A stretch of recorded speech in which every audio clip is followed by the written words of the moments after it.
మనందరి favourite best legendary comedian Sri Ali గారిని వేదిక మీదకి రావాల్సిందిగా కోరుతున్నాము.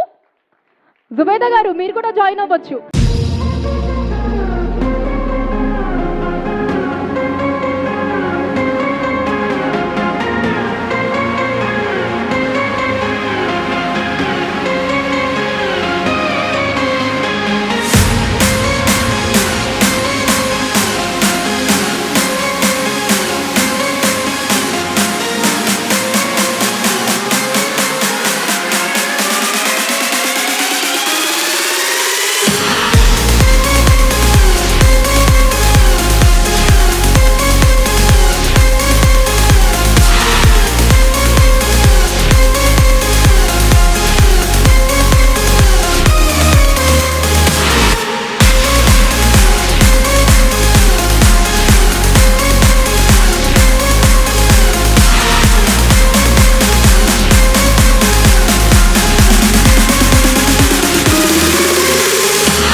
For receiving the Best Legendary Comedian Award, Kala Vedika NTR Film Award.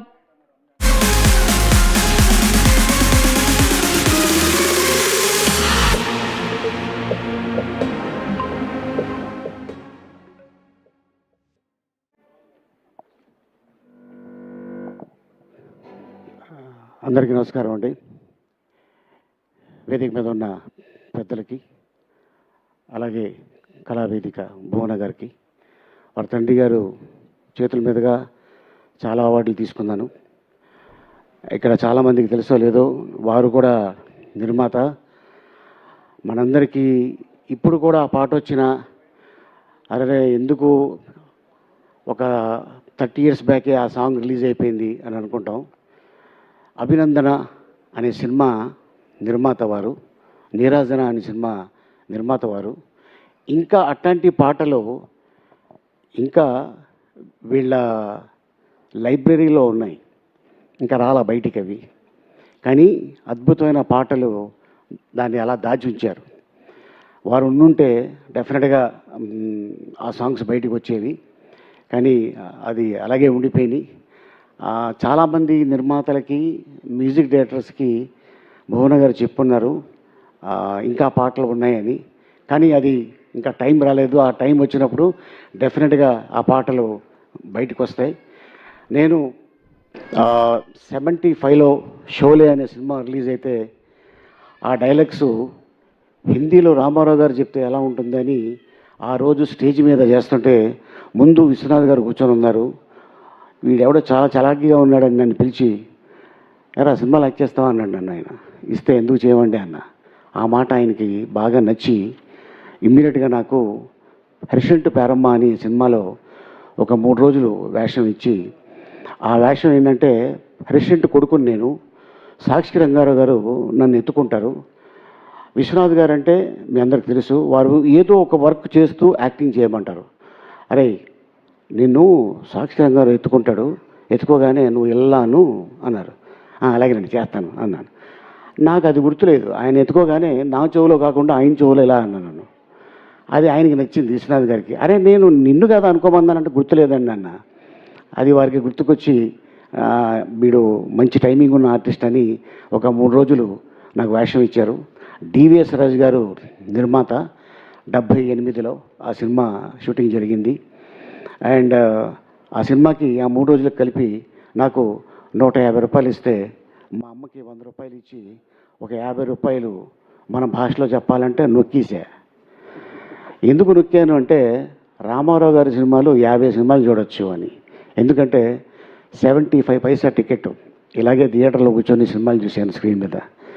ఆ 25 పైసా ఇంటర్వెల్లో అవి ఏదైనా కొనుక్కోవచ్చు అని చెప్పి అలా దాచుకొని వారి సినిమాలు చూసి ఇన్స్పిరేషన్ అయ్యి చెన్నై వెళ్ళి వారిని చూడాలి అని బజుల్లా రోడ్లో వారి ఇల్లు ఉంటే చాలామంది తిరుపతికి వెళ్ళి ఆ బస్సులు రామారావు గారిని చూడటానికి వచ్చేవాళ్ళు. వారి ఇంటి ఎదురుగుంటానే దర్శరత్న మన దాసనారాయణరావు గారి ఇల్లు ఉండేది. అక్కడ తిరుపతిలో ఆ స్వామిని చూసుకొని చెన్నైలో వచ్చి రామారావు గారిని చూసుకొని మళ్ళీ వాళ్ళు ఊరికి వెళ్ళిపోతే అమ్మయ్య ఫుల్ఫిల్ అయ్యింది మన ట్రిప్పు, మన యాత్ర అనుకొని అప్పుడు వచ్చేవాళ్ళు. సో అట్టాగా కెరియర్ మొదలుపెట్టి ఇప్పుడు 2028 వస్తే నేను ఇండస్ట్రీకి వచ్చి 50 ఏళ్ళు అవుతుంది.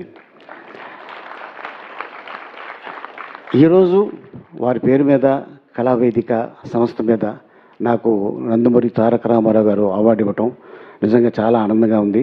అలాగే నేను శుభ సంకల్పం సినిమా అవార్డు నందమూరి తారక రామారావు గారి చేతుల మీదుగా రవీంద్ర భారతిలో అవార్డు తీసుకున్నాను.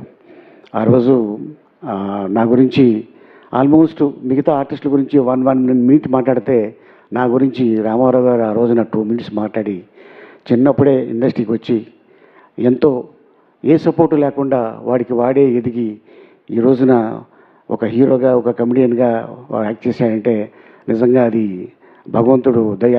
కళమ్మ తల్లి ముద్దు బిడ్డ అలీ అని ఆ రోజున చెప్పటం, రామారావు గారు ఆ మాట నేను చూస్తే చాలు అనుకున్న అట్లాంటి వ్యక్తి నా గురించి మాట్లాడటం నిజంగా నేను మర్చిపోలేను.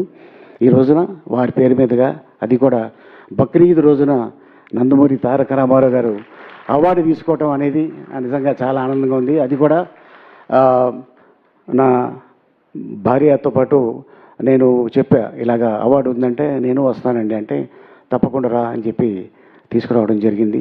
అండ్ ఫస్ట్ టైం నాకు అన్నగారు వీరి సినిమాలో నేను యాక్ట్ చేశా. ఆ సినిమా పేరు అడవి దొర, సోహన్ బాబు గారిది. నేను దాంట్లో అడవి మనిషి క్యారెక్టరు. నేను షూటింగ్కి వెళ్ళా, అది తలకోన ఫారెస్ట్లో చేసాం. తాడు పట్టుకొని డైరెక్ట్గా ఏనుగు మీద వచ్చి కూర్చోవాలి. నా డ్రెస్ ఏంటి, లెదర్ డ్రెస్ ఇక్కడ దాకే ఉంది. నాకు తెలియదు ఆ ఏనుగు కొంచెం సీనియర్ ఏనుగు, దాని ఎంట్రుకులు ముళ్ళులా ఉంటాయి, నాకు తెలియదు అవి. వీరు డ్రెస్ ఇచ్చారు.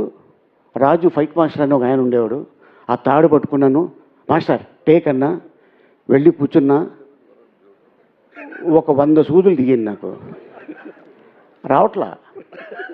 నేను లెగుద్దాం ట్రై చేస్తున్నాను, రావట్లేదు. ఎక్స్ప్రెషన్ మారిపోయింది. డైలాగ్ చెప్పాలి, ఎక్కడొస్తుంది తొక్క డైలాగు, అవన్నీ దిగిపోతే రాజు మాస్టర్ కట్ అన్నారు. అలాగే డైలాగ్ ఏంటి, ఏం డైలాగ్ మాస్టర్, మొత్తం దిగిపోయినాయి అన్న. అప్పుడు మళ్ళీ నన్ను మెల్లిగా లేపి అక్కడ వేరే గుడ్డ ఒకటి లావటి గుడ్డేసి చేశా ఆ సినిమా. ఆయన రామారావు గారితో, నాగేశ్వరరావు గారితో, కృష్ణ గారితో, సోహన్ బాబు గారితో. ఆ తరం అయిపోయిన తర్వాత మళ్ళీ చిరంజీవి గారు, బాలకృష్ణ గారు, నాగార్జున గారు, వెంకటేష్ గారు. ఆ తరం అయిపోయిన తర్వాత మహేష్ బాబు, ఎన్టీఆర్, అల్లు అర్జున్, రామ్ చరణ్, ప్రభాస్. ఈ తరం అయిపోయింది. ఇప్పుడు రాబోయే తరంతో కూడా యాక్ట్ చేస్తానేమో అని నేను అనుకుంటున్నాను. అండ్ అలాగే మీ ఆశీర్వాదం, మీ ప్రేమ, మీ అభిమానం ఎప్పుడు ఇలాగే ఉండాలని కోరుకుంటూ సెలవు తీసుకుంటా. Thank you Kalavedika. ఏంటో అలీ గారు, ఎన్ని తరాలతో యాక్ట్ చేసినా మీ అందం మాత్రం తరగడం లేదు. వాడుతున్నారా సార్? మాకు కూడా ఏదన్నా పంపించండి, మేము కూడా జుబేదా గారికి ఇచ్చారా బాధ్యత?